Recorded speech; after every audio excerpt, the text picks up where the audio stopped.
3 aviones privados, un caserón al sur de la Ciudad de México, 6 vehículos blindados de lujo y el nombre de una alcaldesa de Morena apareciendo en documentos que nadie debería tener. Todo esto no comenzó con una operación policial planificada durante meses, comenzó con una foto en redes sociales. Eso es lo que hace tan perturbador este caso, porque lo que parecía una simple publicación de los hijos de una funcionaria pública terminó siendo el primer hilo de una madeja que al jalarla dejó al descubierto algo mucho más grande de lo que cualquiera esperaba. Esta mañana el secretario de Seguridad y Protección Ciudadana, Omar García Harfuch, confirmó la incautación de 3 aeronaves privadas vinculadas directamente a Fabiola Ricci, la alcaldesa de San Cristóbal de las Casas en Chiapas, quien ya se encontraba detenida desde el día anterior. Y lo que se encontró dentro de ese caserón en una zona exclusiva al sur de la capital no solamente confirma las sospechas iniciales, las supera por mucho. Quédate hasta el final de este video porque hay detalles en esta historia que todavía no han sido cubiertos con profundidad y que cambian completamente la forma en que debes entender este caso. Todo arrancó de la manera más inesperada, no con un informante, no con una investigación de inteligencia de años. Arrancó con publicaciones en redes sociales. Los hijos de Fabiola Ricci comenzaron a aparecer en fotografías que circularon primero entre usuarios comunes y luego llegaron a periodistas y analistas. Las imágenes mostraban algo que resultaba difícil de ignorar. Autos de alta gama, ropa de marca, viajes a lugares costosos, accesorios caros. El tipo de vida que en teoría no encaja con el salario de ninguna funcionaria municipal en México. En un primer momento, muchos lo pasaron por alto. Las redes sociales están llenas de gente mostrando cosas, pero conforme las imágenes comenzaron a circular más ampliamente, empezó a generarse algo que en los últimos años se ha vuelto una herramienta poderosa de escrutinio público.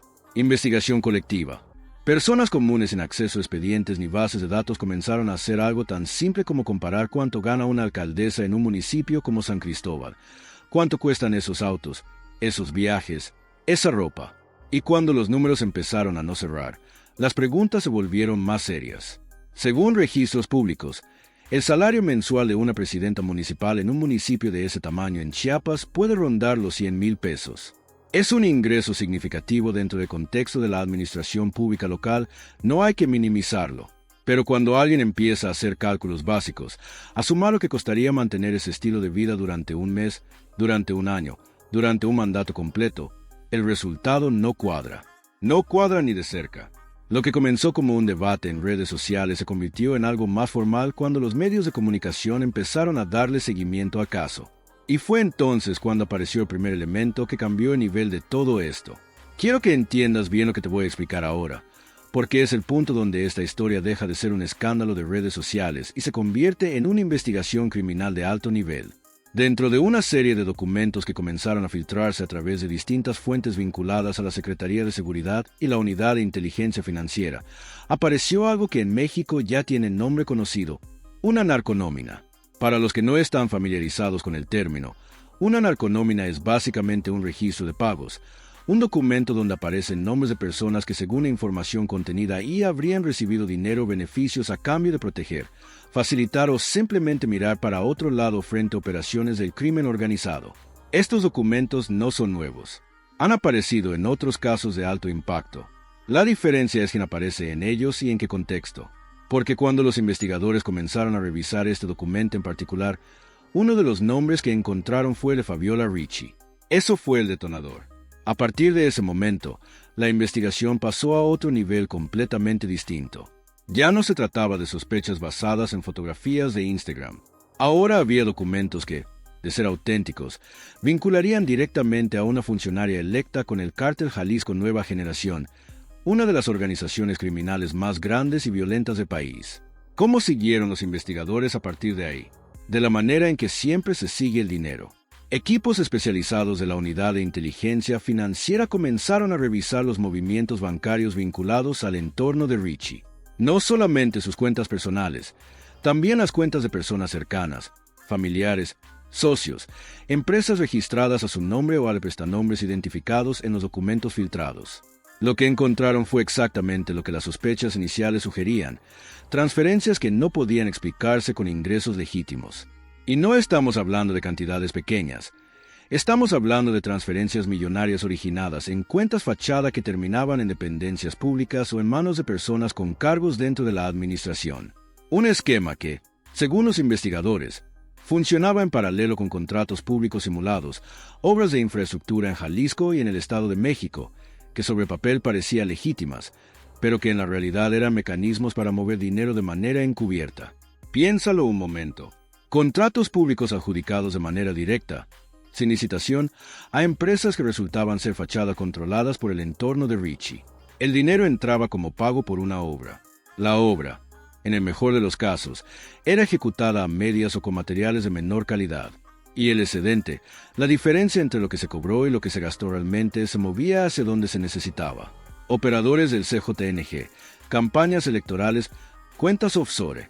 Este es el tipo de corrupción que resulta más difícil de detectar porque tiene una apariencia completamente legal desde afuera. Una factura, un contrato, una empresa con nombre y registro fiscal, todo en orden, al menos en la superficie. Pero la WIF tiene herramientas para ver debajo de esa superficie, y lo que encontraron fue suficiente para que la investigación avanzara hacia la siguiente fase. Si en este punto del video ya te quedó claro que esto es algo más serio que un escándalo político de redes sociales, te pido que te suscribas al canal si todavía no lo has hecho. Es la mejor manera de no perderte los videos donde cubrimos estos casos con el nivel de detalle que merecen. El botón de suscripción está ahí, justo debajo del video. Y si ya estás suscrito, activa la campanita para que te lleguen las notificaciones. Nos ayuda muchísimo. Sigamos.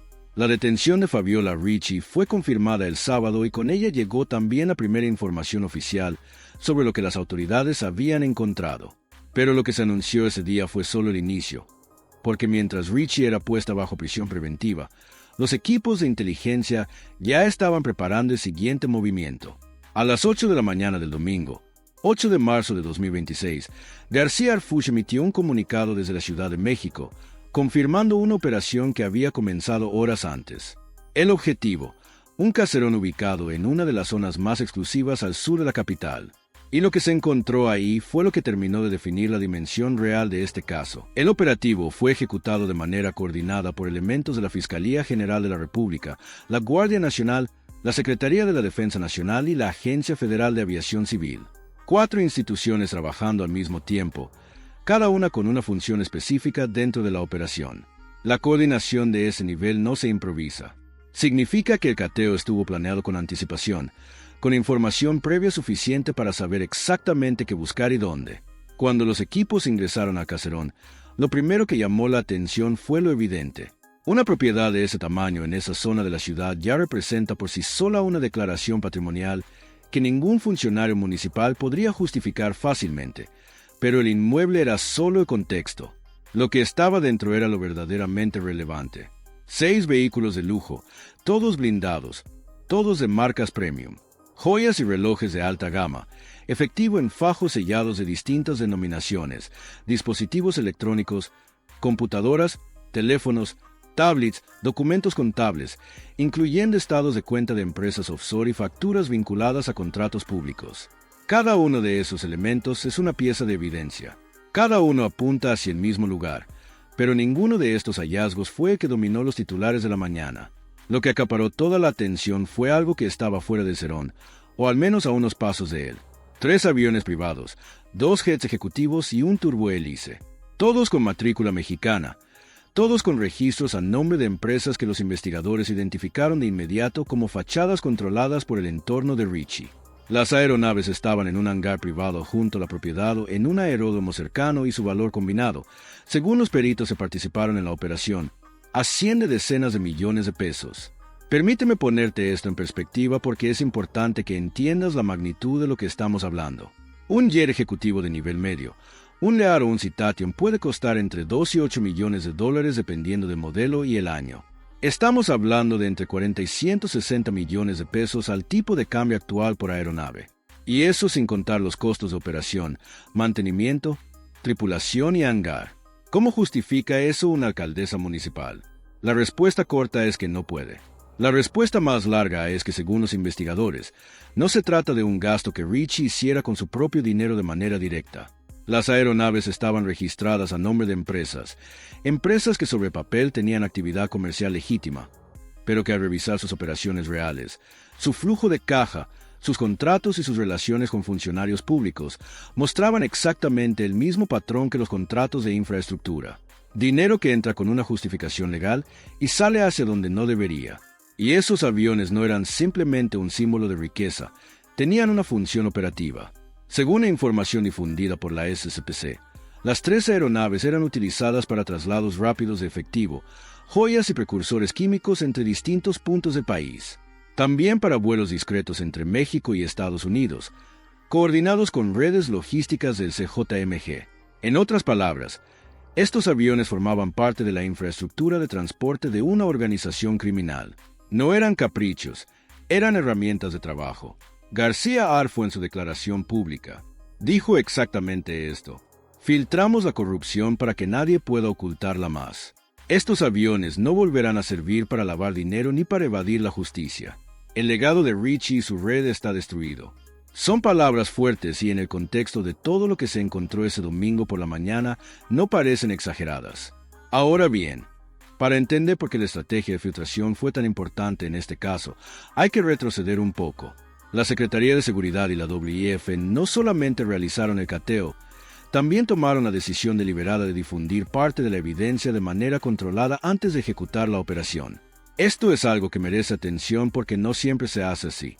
Normalmente, cuando se va a ejecutar un cateo de alto nivel, la información se mantiene completamente reservada hasta que la operación está terminada. En este caso, la decisión fue diferente. Se filtraron audios, estados de cuenta, listas de beneficiarios, fragmentos de la narconómina y esa información llegó a medios, a analistas, a redes sociales, no de manera accidental, de manera calculada. ¿Por qué? Porque cuando la evidencia de la corrupción ya está en el dominio público, se vuelve mucho más difícil hacerla desaparecer. Los abogados defensores no pueden argumentar que la información fue obtenida de manera ilegítima cuando ya circula en todos los medios.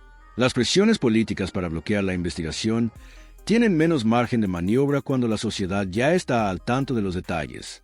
Y los eventuales testigos o cómplices que estén pensando en acogerse a algún acuerdo procesal saben que el Estado ya tiene suficiente para actuar sin necesitarlos. Es una táctica y en este caso funcionó. Los audios que fueron filtrados son especialmente relevantes porque no dejan mucho espacio para la ambigüedad. Según los reportes, contienen conversaciones que vinculan directamente al entorno de Richie con operadores del CJ y en las que se discuten con bastante claridad los mecanismos de transferencia de recursos y protección política. Son el tipo de evidencia que en un proceso judicial puede ser definitoria. Los estados de cuenta, que también fueron difundidos, muestran un patrón que los peritos financieros describen como lavado de activos en capas múltiples. El dinero no pasa directamente de una cuenta criminal a la funcionaria. Pasa por varias empresas intermediarias, cada una con su propia fachada de actividad legítima antes de llegar a su destino final. Es un sistema diseñado para hacer que cada transacción individual parezca razonable, aunque el conjunto de patrón sea imposible de explicar de manera inocente. Y las listas de beneficiarios son quizás lo más explosivo de todo, porque el nombre de Richie no era el único. Hay más personas mencionadas, personas que actualmente ocupan o han ocupado cargos públicos en distintos niveles de gobierno. La FGR ya confirmó que los procesos no se limitan a Richie. Hay otras personas en la mira. ¿Quiénes son? Eso todavía no está completamente confirmado y aquí es donde el caso se complica, porque los procesos legales en México tienen tiempos propios y las filtraciones de información, aunque útiles como herramienta de transparencia, no siempre van al ritmo de los procedimientos judiciales formales. Lo que sí sabemos con certeza es que Richie enfrenta cargos por 4 delitos distintos: delincuencia organizada, lavado de dinero, financiamiento al terrorismo y delitos electorales. El cuarto cargo es interesante porque amplía el alcance de la investigación hacia el proceso electoral mismo. Y el financiamiento ilícito que se le imputa no solo fue durante su administración, sino también durante la campaña que la llevó al cargo. Entonces, estamos hablando de un problema estructural, no de una desviación individual. Quiero que te quedes con esa idea un momento. No porque sea la conclusión de la historia, sino porque es una de las preguntas más importantes que esta investigación tendrá que responder. ¿Fue Richie un caso aislado dentro de su partido? ¿O es un ejemplo visible de algo que opera a mayor escala dentro de la relación entre política local y crimen organizado en ciertas regiones del país? No te doy una respuesta definitiva porque honestamente todavía no la hay. Pero si te digo que los hechos que conocemos hasta ahora apuntan hacia una red, no hacia un individuo. La complejidad del esquema financiero, la cantidad de empresas fachada involucradas, el alcance geográfico de los contratos simulados que cruzaban desde Chiapas hasta Jalisco y el Estado de México. Todo eso requiere de múltiples actores, múltiples cómplices y múltiples capas de protección. Si en algún momento del video te ha parecido que este caso merece seguimiento, te lo pido de nuevo. Suscríbete al canal. No tienes que hacer nada más que un clic. Es la forma más directa de que este tipo de contenido te siga llegando sin que tengas que buscarlo. Y si conoces a alguien que siga la política mexicana de cerca, comparte el video. Estas historias necesitan la mayor difusión posible. Volvamos al caso. Lo que encontraron en los dispositivos electrónicos incautados en el caserón es probablemente la parte de la investigación que tomará más tiempo en procesarse, pero también la que potencialmente tiene más valor probatorio. Correos electrónicos, mensajes de texto, conversaciones en aplicaciones de mensajería. Los peritos de la FGR y de la SCPC ya están analizando ese material con herramientas de extracción forense digital. ¿Qué buscan exactamente? Buscan dos cosas principalmente. La primera, comunicaciones directas con miembros o intermediarios del CJNG que confirmen la relación operativa que los documentos financieros ya sugieren. La segunda, evidencia de coordinación política, es decir, conversaciones con otros funcionarios o actores políticos que hayan participado en la red, ya sea como beneficiarios directos, como facilitadores o como encubridores. Cualquiera de los dos hallazgos sería significativo. Los dos juntos cambiarían completamente la dimensión del caso. Las 3 aeronaves, mientras tanto, ya fueron trasladadas bajo custodia federal a hangares de la Secretaría de la Defensa Nacional. Ahí serán inspeccionadas de manera exhaustiva por peritos de la FGR y la Agencia Federal de Aviación Civil. Lo que buscan en las aeronaves no es simplemente confirmar que son de lujo. Buscan algo mucho más específico: el historial de vuelos. Cada aeronave comercial o privada que opera en México deja un registro. Puede ser incompleto, puede haber intentos de manipularlo, pero existe. La AFAC tiene acceso a esos datos y los peritos van a cruzar los registros de vuelo de las 3 aeronaves con las fechas y rutas que aparecen en las investigaciones de inteligencia previas. Si esos vuelos coinciden con operaciones documentadas de CJ, con traslados de recursos o con movimientos de personas vinculadas a la organización, se vuelven evidencia directa de participación activa en actividades criminales, no solo de corrupción pasiva. Esa distinción importa mucho en términos legales. Recibir pagos de una organización criminal a cambio de protección política es grave, pero puede defenderse con cierta ambigüedad. Quizás no sabía de dónde venía el dinero, quizás las empresas fachada la engañaron. Participar activamente en la logística de esa organización, en el traslado de recursos o precursores, es muchísimo más difícil de defender. Y los cargos por financiamiento al terrorismo que ya enfrenta Richie sugieren que los investigadores tienen evidencia suficiente para ir más allá de la corrupción pasiva. Ese cargo en particular requiere demostrar un conocimiento activo de las actividades que se financiaron.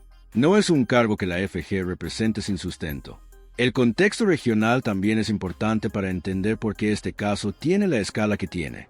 El CJNG no es solamente una organización criminal activa en Jalisco, aunque ese sea su nombre.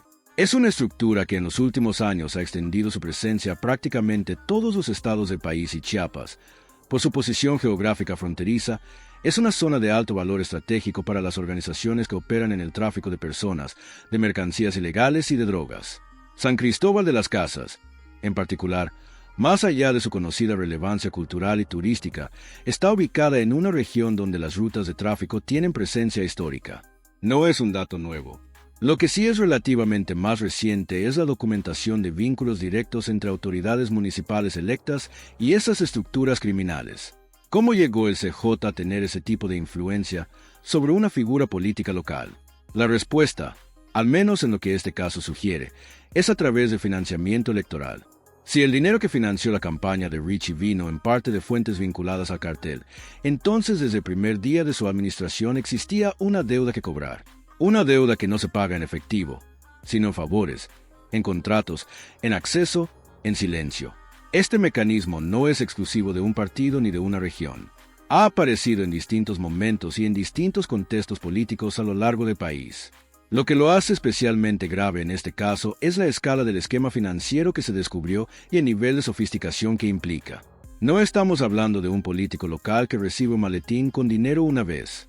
Estamos hablando de una red estructurada con empresas fachada, con cuentas offshore, con aviones privados registrados a nombre de terceros y con contratos públicos que funcionaban como mecanismo de lavado. Eso requiere de asesoría, requiere de contadores, de abogados, de gestores financieros que saben exactamente lo que están haciendo. Y esas personas también son parte de la investigación, aunque sus nombres todavía no hayan sido difundidos. Mientras tanto, la autoridad mantiene un estado de alerta en la Ciudad de México y en Jalisco. La razón declarada es prevenir intentos de encubrimiento o represalias. Y eso nos dice algo importante sobre cómo los investigadores están evaluando el riesgo. Si solamente se tratara de una funcionaria municipal aislada, no habría necesidad de mantener esa alerta. El hecho de que se haya activado sugiere que hay personas vinculadas a la red que todavía están libres y que tienen tanto interés como capacidad de interferir en el proceso. La FGR, según la información que se ha dado a conocer, ya está avanzando en procesos contra funcionarios y exfuncionarios que aparecen en los documentos filtrados. La palabra exfuncionarios es relevante porque amplía el tiempo de la investigación más allá del mandato actual. Significa que el esquema no comenzó con Richie, o al menos que no empezó en este ciclo administrativo. Lo que se descubrió puede tener raíces en administraciones anteriores, en redes que llevan más tiempo operando de lo que el caso visible sugiere. ¿Qué viene ahora?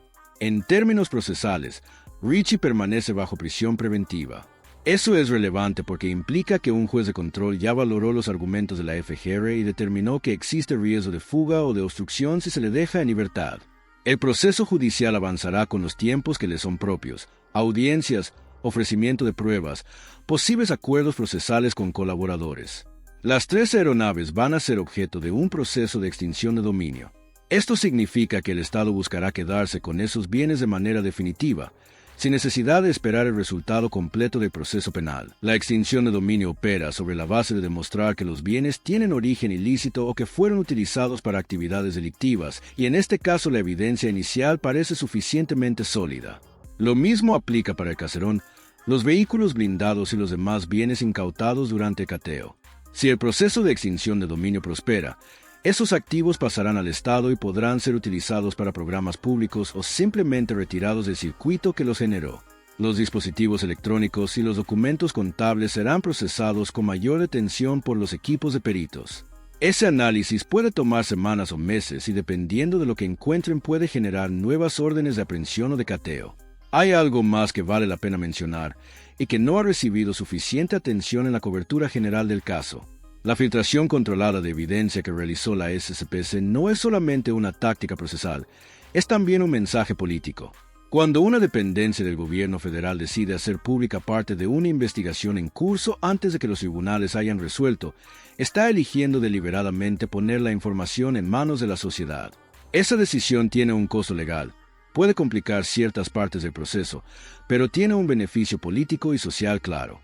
Hace casi imposible que el caso sea archivado sin consecuencias visibles.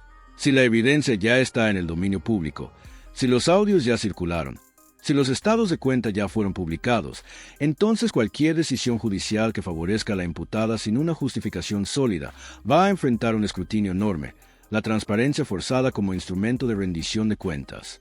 ¿Es eso siempre la manera correcta de proceder? Esa es una pregunta legítima. Hay argumentos serios sobre la presunción de inocencia y los riesgos de juicios mediáticos. Pero en un contexto donde la corrupción de alto nivel ha escapado históricamente de consecuencias legales precisamente a través de la discreción y la opacidad del proceso, hay una lógica en la estrategia opuesta. Lo que sí es claro es que García Harfuch no está improvisando las operaciones de los últimos días. Desde la detención inicial de Richie hasta el cateo del caserón y la incautación de los aviones, tienen una coherencia que sugiere trabajo de inteligencia de mediano plazo. No se arma un operativo de esa magnitud de un día para el otro. La información sobre el hangar, las aeronaves, las empresas fachada, los contratos, todo eso requirió tiempo de construcción. Lo que el caso de Fabiola Richie pone sobre la mesa más allá de los detalles específicos de su situación personal, es una pregunta que México lleva mucho tiempo intentando responder. ¿Hasta dónde llega la penetración del crimen organizado en la estructura política del país? No es una pregunta retórica, es una pregunta con respuestas concretas que los investigadores están intentando documentar caso por caso. Y cada caso que llega a los tribunales con evidencia sólida, cada proceso que termine en condena o en extinción de dominio es un fragmento de respuesta. 3 aviones privados, un caserón en el sur de la capital, cuentas offshore, empresas fachada que cruzaban 3 estados, contratos públicos utilizados como mecanismo de lavado y al final de todo ese hilo, el nombre de una alcaldesa que empezó a aparecer en las noticias porque sus hijos postearon fotos de unos autos en redes sociales. La pregunta que queda abierta no es si Richie es culpable o inocente. Solo determinará el proceso judicial con sus tiempos y sus reglas. La pregunta que queda abierta es, ¿cuántos casos similares existen en el país que todavía no tienen una publicación viral de por medio que los detone? ¿Cuántas redes de ese tipo operan todavía sin que nadie haya jalado el hilo correcto? ¿Crees que este es un caso aislado o que hay más redes así funcionando en este momento en México? Déjame tu respuesta en los comentarios. Me interesa saber lo que piensas y si tienes información o perspectivas que agregar al análisis. Los comentarios de este canal siempre tienen un nivel de discusión serio, y eso es algo que valoro mucho. Y antes de que te vayas, si llegaste hasta aquí es porque este tipo de análisis te importa. Suscríbete al canal si todavía no lo has hecho. No te voy a pedir nada más. Con ese clic es suficiente para que sigamos construyendo este espacio juntos. Cada suscripción cuenta y nos permite seguir cubriendo estos casos con la profundidad que merecen. Nos vemos en el próximo.